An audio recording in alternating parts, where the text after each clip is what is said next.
Lolo naman po, sugatan sa Pamamaril ng Kainuman sa Dagupan City. Para sa police report yan, kasama natin Idol Jam Victorio.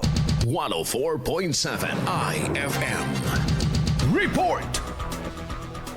Sugatan sa noo at sa dibdib ang isang 67 anyos na lalaki matapos barilin ng kanyang kainuman maghahating gabi noong January 31 dito sa Barangay Kalmay, Dagupan City.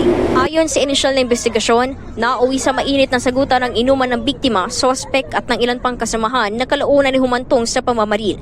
Binalikan pa muna umano ng sospek sa bahay nito ang baril na ginamit bago paputukan ang biktima. 3 beses nagpaputok ang sospek kung saan 2 ang direktang tumama sa biktima habang tumagos naman sa semento ang isa. Kasalukuyan nagpapagaling sa paggamutan ng biktima habang naaresto naman ang sospek at nakumpiska ang ginamit na kalibre 22 na baril. Patuloy pa ang investigasyon ng otoridad hinggil sa insidente. Kasama mo mula dito sa IFM Dagupan, ito si Idol Jam Victorio. Tatak, IFM. IFM News. IFM News. IFM News.